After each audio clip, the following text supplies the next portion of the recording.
Hi there. I wanted to record something for the new moon.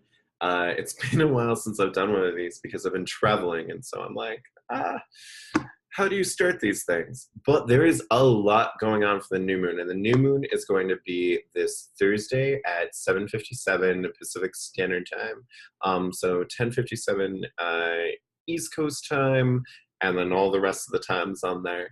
And there's a lot going on in the sky. There's a lot going on in the sky in general this week. So I wanted to show you all what the sky is going to look like on Thursday. And the immediate thing that caught my eye was the Star of David, right? We've got two grand trines. And so one of those grand trines is between the water signs. It's between the sun and moon, who will be conjunct in Cancer for the new moon. That's how new moons happen, is the sun and the moon are right there together. With that external sphere and that internal sphere. And the moon's going to be at home in her sign of rulership in Cancer. And then we've got Jupiter, who goes direct on Tuesday. Yes, Jupiter finally is going direct on Tuesday. And so he's hanging out over there in Scorpio as a fixed water sign. Cancer is the cardinal water sign, so it starts the water processes. Scorpio carries it through, and then Pisces dissolves or adapts in that situation. And so we've got retrograde Neptune, who's also at home in Pisces. Now, the flip side, the other trine here is between Venus and Virgo, Saturn retrograde in Capricorn, and Uranus and Taurus. But there's a lot of other stuff going on too, right? Because directly opposed to the sun and moon is going to be Pluto retrograde in Capricorn, who's also connected to that Neptunian vibe. And Mars is doing his own thing over here, connecting with a whole bunch of other planets. I'm not going to dive too far into that because what I really want to focus on is I want to focus on the energies coming up with the new moon. And there's going to be no way to separate those energies from the fact that there are these two grand trines happening. The Earth grand trine doesn't directly connect to the water, but it's such to the water signs and to the sun and moon, but it's such a easy flow of energy between those signs. And Pluto retrograde is in Capricorn, so it does connect in that earthy element, that we're going to have an experience of it. And so new moons are the time to really plant things. They're the time to plant our intentions. They're the space leading up to the new moon, that waning of the moon. It's a time to really clear out the things that don't serve us. When we were looking at the full moon in Capricorn, when the moon was over here in Capricorn and the sun was over here in Cancer, and the moon was actually conjunct Saturn, what we were looking at were old traditions, old belief systems, old relationships to authority figures that no longer served us, old relationships to society and its structures that no longer served us. And I've been hearing that theme popping up I've been traveling California for the last 2 weeks, and I've been hearing that theme popping up with family and friends, how they've had all these things happen in life, or they've had these mental, emotional revelations happen in life, questioning their relationship to authority figures, questioning their relationship to the structures of society, questioning old messages from their childhood, and then finding a new way to direct themselves, right? Capricorn is the cardinal earth sign. It's very practical. It's like, okay, now where do we go from here? So we've been doing a lot of work on clearing. It was a full moon that required a lot of it in order to prepare for that internal resilience to overcome obstacles and to go in a new tradition and to blaze our own trail, when we've realized through these retrogrades that some of that stuff from our tradition, some of that stuff from our past and those structures in society, they don't work for us, or they don't work for anyone sometimes, and we need to go in a new direction. With the moon and the sun in Cancer, now is the time to plant the seeds for that new direction. And it's going to have to be in a way that takes into account our emotional, intuitional, instinctive water element and our practical, earthy there's a physical reality out there, and how do we make that physical reality, how do we work with that physical reality to support ourselves both in the material realm, with practical matters of housing, food, your job and career, and in the emotional realm, where we have to be mindful and aware of how that physical realm can cause stress and cause emotional disturbance. This is something that I work with clients all the time on, is their stress levels, and some of the ways that we think things in our lives practically have to be done. We just have to make that commute for that certain job. That's an hour or two each way. But then when you dig into it and you see how that commute affects us in our stress, and through that stress affects our behaviors, and through our behaviors really shifts around our entire life. Sometimes what we have to find is like maybe a job that doesn't look as good on paper, as that one we were reaching for, but is closer and allows us more time and more space to take care of our emotional selves. This is just an example of that I've seen pop up a lot in the last couple of weeks, are these relationships between that earthy practical realm of like, okay, how am I making my money? Like, how am I paying for my living space? How am I paying for my food? And what are my ambitions in my career? And how am I organizing my day and my life? And how am I creating the space around me? This needs to be able to be balanced with those water energies of what is meaningful to me. Do we maybe take the career choice that is more meaningful to us but doesn't provide as much financially for us? What is meaningful for us? What do we need to do? Or vice versa, right? Maybe there's one that ideal wise, we're very aligned with the idea of a particular organization, but they're not providing enough for us to be able to sustain ourselves in a healthy way that allows us to nurture ourselves both physically and emotionally. And I think this speaks volumes to the fact that right now these two grand trines are happening, and it's during this time of a new moon in Cancer, where she is at home. And the sign of Cancer and the moon is often associated and related to the mother and to gestating new life. And that new life is emotional and physical, right? They go hand in hand. You can't have emotions without the physical body. And our emotions are built into this body. And you're not going to enjoy the world around you unless you're taking care of that emotional realm, and and you're interacting with that instinctual, intuitional realm. So they go hand in hand. You've got to have the cup, you got to have the physical body, and you've got to find your ways of how are we making this full. And with this new moon, this is the time to allow these energies, this easy flowing energy between these trines, to really spark that seed of intention of what is it that we're creating in our lives? What is it that we're gestating in our lives? And how do we work on it in both an emotional inner realm and in the physical practical realm? And this goes all the way back to the beginning of our moon cycle, back in Aries, new moon. We talked about what makes you passionate and how can you turn that into a real thing in the world.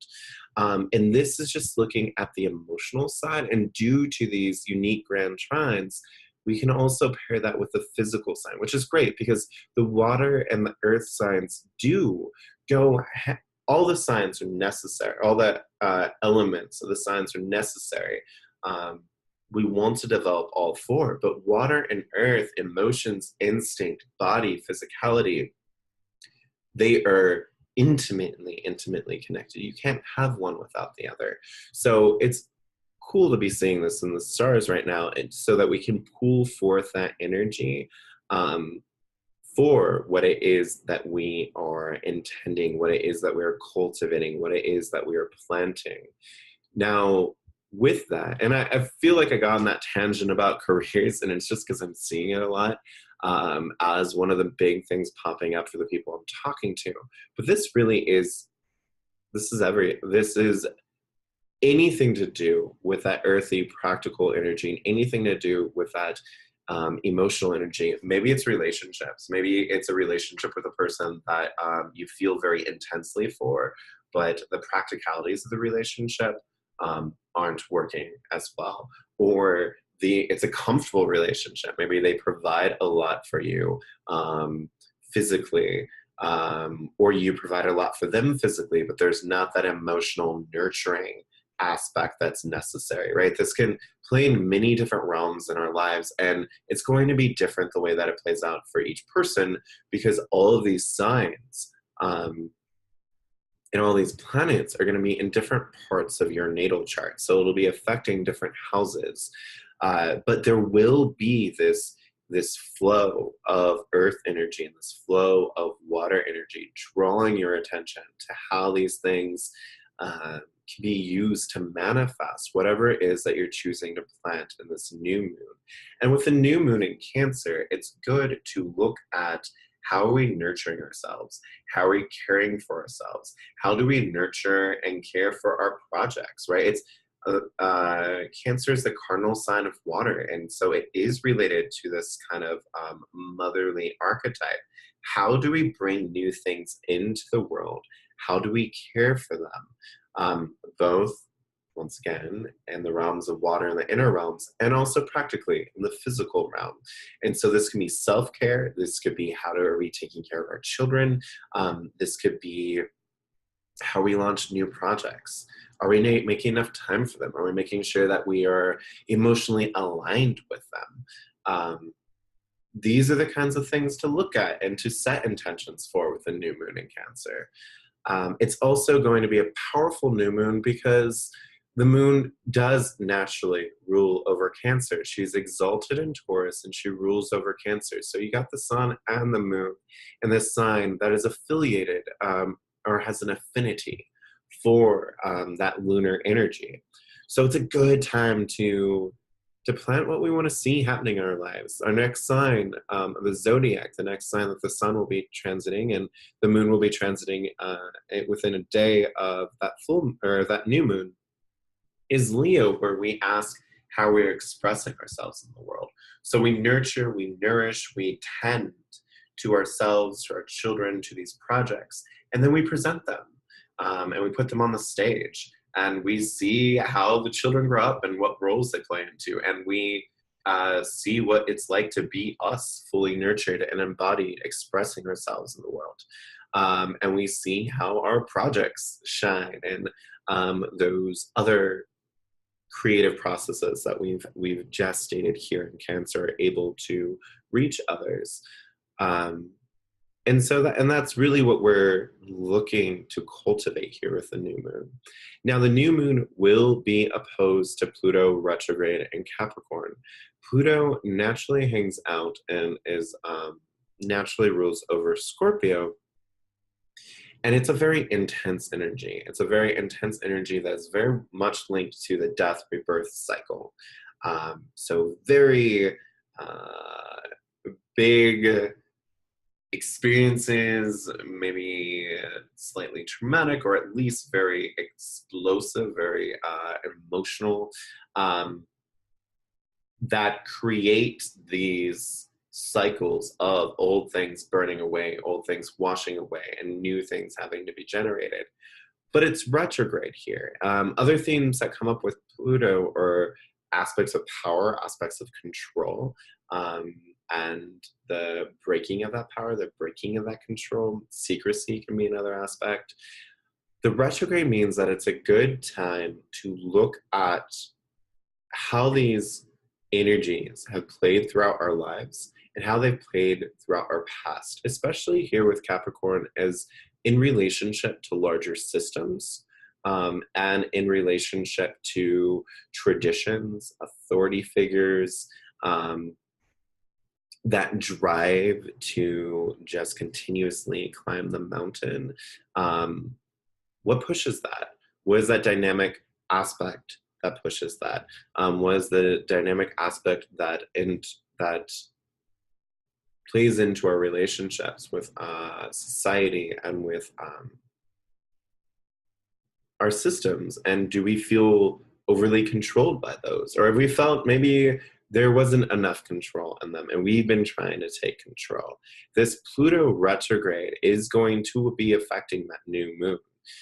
So as we are looking into how do we take care of ourselves, how do we plant the seeds to nurture and nourish ourselves, to nurture and nourish our families, to nurture and nourish our projects and our goals and our dreams, we're going to want to take a look at how have power dynamics played into that.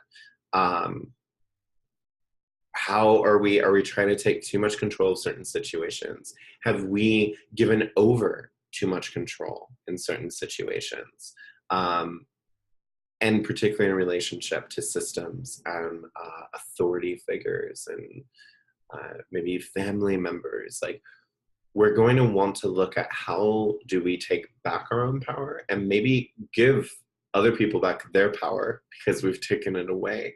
And how does this play into our process of what we're gestating, what we're creating here in the sign of Cancer, with the sun and the moon, the external realm, the conscious realm, and the unconscious realm, and the inner realm, both working together to create space to plant this new vision, to plant.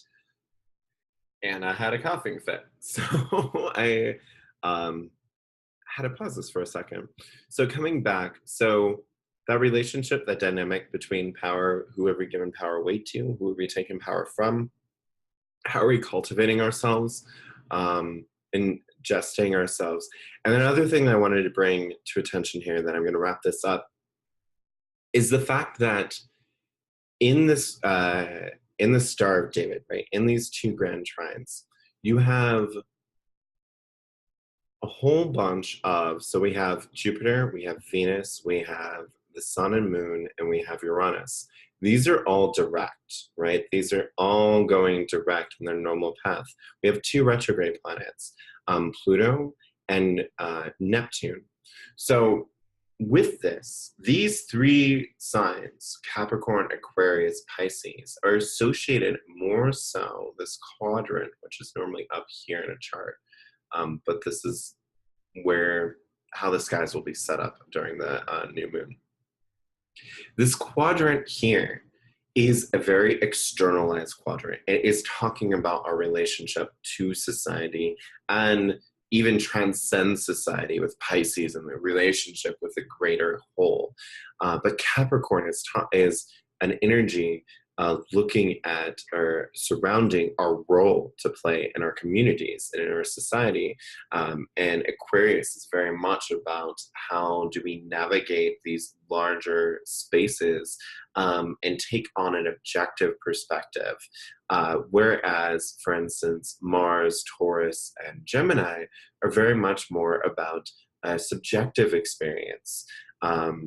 And you have different relationships with each one of these quadrants, right? This is the most personal experience of Aries, Taurus, and Gemini. It slowly starts to associate with other people in Cancer, Leo, and Virgo, and finally starts to